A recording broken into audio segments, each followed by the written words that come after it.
Hola mi gente, it's August and we're back again with another episode.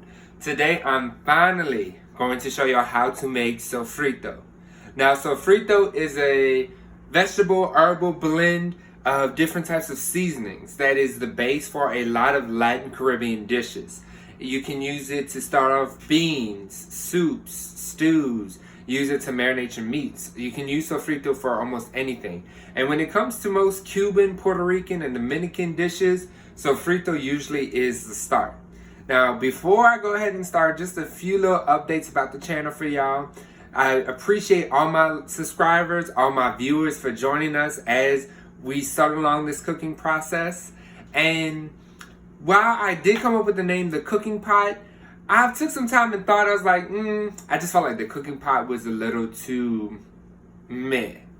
And so I went back to the drawing board, was come up with different things. But a good friend of mine, Avis, actually set the light bulb off. He actually suggested, why not call yourself the Cooking Papi? I was like, I love that. So now the channel will be called The Cooking Papi, but I promise y'all it will be the same delicious dishes coming to you on each and every episode. And so today we're gonna make this delicious sofrito, and I'll show you the best ways to preserve it also. So let's go ahead and get started. Alright, for sofrito, I'm going to show y'all how to make a smaller version, but you can always double or triple this if you think you're gonna use it a lot. And so we are going to use 1 onion. Now you can in reality use whatever type of onion you want. I have a large yellow onion here. 1 bell pepper. I have green, but you can use red, yellow, or you can use a combination of the different colors. I have a banana pepper.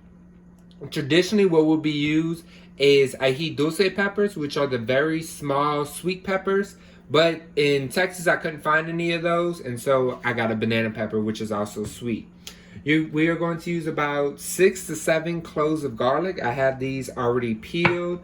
But here's a garlic head of garlic. And then you will need cilantro, which looks very similar to parsley. So when you're getting it from the grocery store, just pay attention to the label that will usually be on it. You see this says cilantro. And make sure you just don't get parsley. And then we will also be using culantro, which is kind of like a cousin to cilantro. It's not the exact same plant.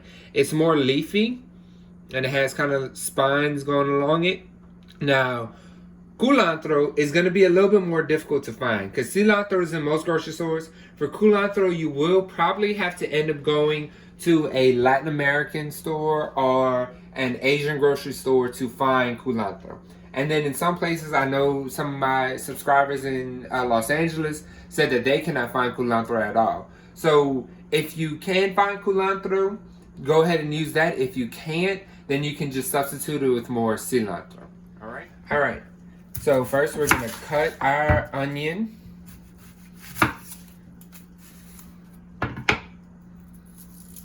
And you're gonna peel off, the paper, and I usually just go ahead and peel off the first layer just for a good measure. Now, as always, a good practice, you always want to wash your fruits and vegetables that you get from the grocery store. But you will have to double your washing when it comes to your cilantro and culantro. Because they usually do come, with dirt, sand on them and stuff like that. And so you have to wash those extra good. Run them through your sink about 2 or 3 times. Now, for your vegetables, you're just going to rough chop them because we are putting everything into a food processor. Now, depending on how big your food processor is going to determine how much you can put in at once. Okay? When cutting your peppers, you're going to cut the top off. Take out the membrane and all the seeds. Because the peppers aren't here necessarily for spice, just for their flavor. So you're going to take out the seeds and the stems and all that. And then, same thing, just rough chop it. Now, if you do not have a food processor, you could use a blender. But I don't like using a blender because I find the blender is going to liquefy it. And I don't necessarily want that to happen. I want it to be a little bit more chunkier like what you'll see in the final product. But, I understand if you don't have one, then you can just use a blender. Same thing with the banana pepper. You're gonna split it open. They get a little bit more tricky because they are curved. And take out the stem, the membrane, and all the seeds and stuff.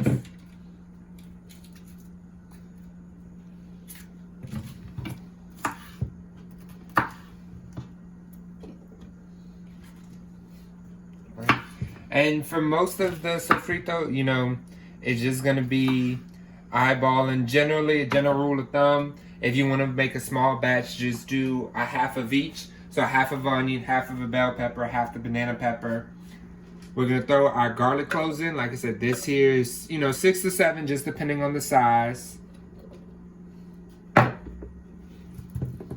then when it comes to your herbs, the cilantro and culantro, I typically don't like to include the stems, so I'll go ahead and cut the stems off and then just kind of throw it in there.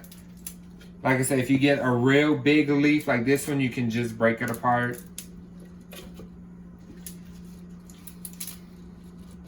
And throw it in there.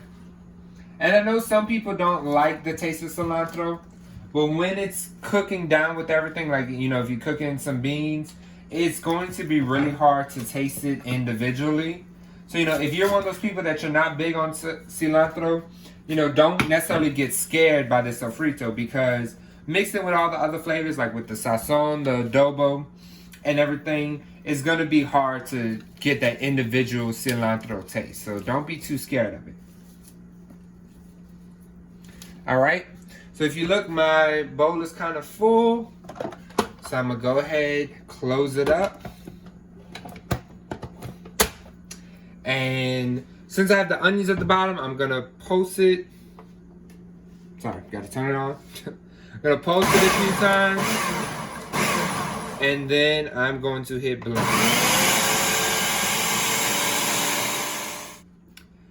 Alright, so now our sofrito's been blended up. I'm going to take the blade out just to show y'all. Coming close with the camera. This is kind of the consistency that it's going to look like. You can see everything is mashed up. The onions, the cilantro, the peppers, the garlic. And so, this is it. This is your sofrito.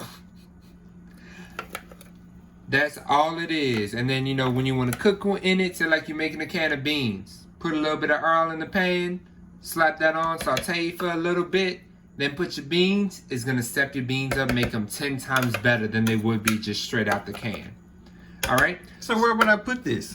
So where will you put this? Now, you can put this just in a jar and put it in the fridge. And there it's going to last for about a week. But say like you don't cook that often, or you don't make a lot of Afro-Caribbean foods, you might need it to last a little bit longer. So then you can put it in the freezer. But you don't want to put just a jar of this straight into the freezer, because then it's going to be hard to pick off just a little bit at a time. So I'm going to show you a trick that I learned from multiple people over the internet. A channel, Sweets and Beyond, taught me this trick. The Vegan Regan taught me this trick. It's very easy, very simple hack that will make your sofrito last for a good bit longer. That way, anytime you want some good Caribbean flavor, all you gotta do is go in your freezer. You gonna put it in a tube? Nope, not a tube. That makes no sense. I'm going to put it in an ice tray. Oh, you gonna make popsicles? Not popsicles, more like ice cubes. All right, so all you gotta do is take an ice tray and a tablespoon, and just go in, scoop some of your sofrito, and put it in the cube. Now, 1 cube is roughly going to be about 1 tablespoon. And so you'll already have everything measured out for you whenever you want to go and use them. That's why in my past videos, like I said, 1 cube of sofrito is about 1 tablespoon. All right? It don't have to be perfectly evened out. You know, try your best to get it full. Scoop it up. Put it in there. Now, I think I'll have some room to make a little bit more for this 1 tray. Now, what you're going to do, once this tray is full, take you some saran wrap And go ahead. Yeah, I'm gonna need to make some more to fill this tray up.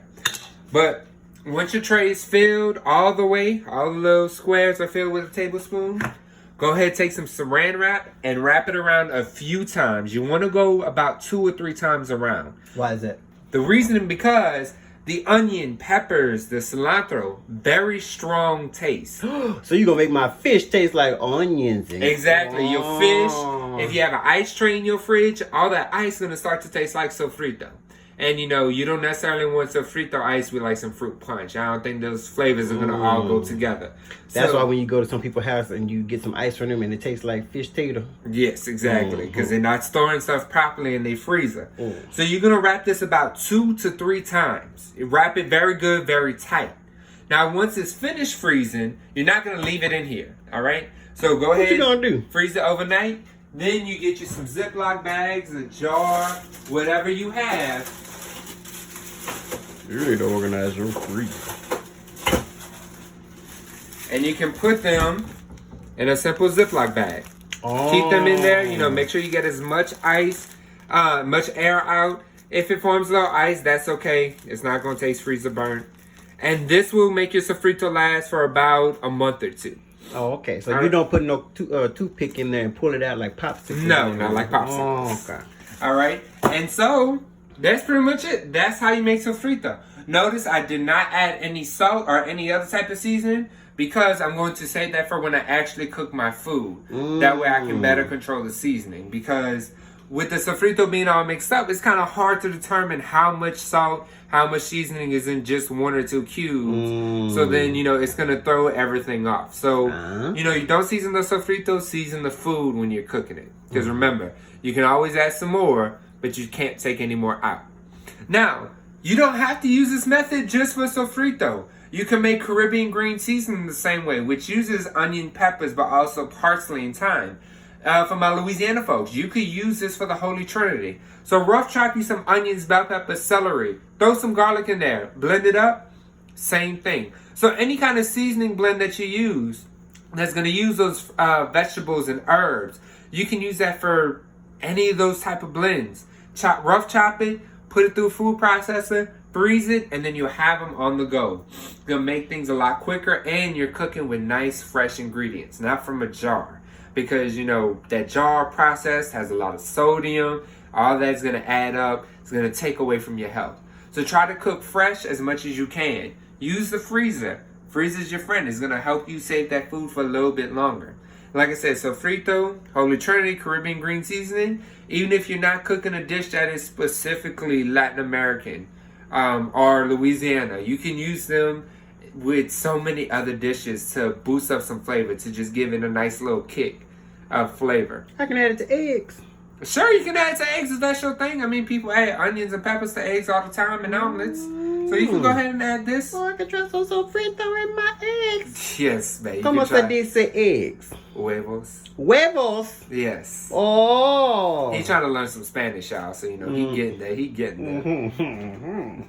But, all right. Thank you for joining me on another episode of The Cooking Papi. And also, as you're watching, if you want me to cook a specific dish or you want to have a recipe for, I don't know, Cajun chicken pasta or shrimp creole, go ahead and start commenting below. Tell me what you want me to cook, and we can put something together for you. Thank you for joining me, and buen provecho. Babe, do you think I should talk about the name change in this video, or like should I do a separate video? What you think? Yeah, what you gonna do? Just bring it up on them? I don't know. See, that's the thing. I don't know, but I mean, I definitely do want to change the name to The Cooking Papi. I like that better. Because I gave you that name, little Papi. Yeah, you know it easy. Well, yeah. Papo. Do you think that's a good name, The Cooking Papi? Yeah, The Cooking Papi. I like it.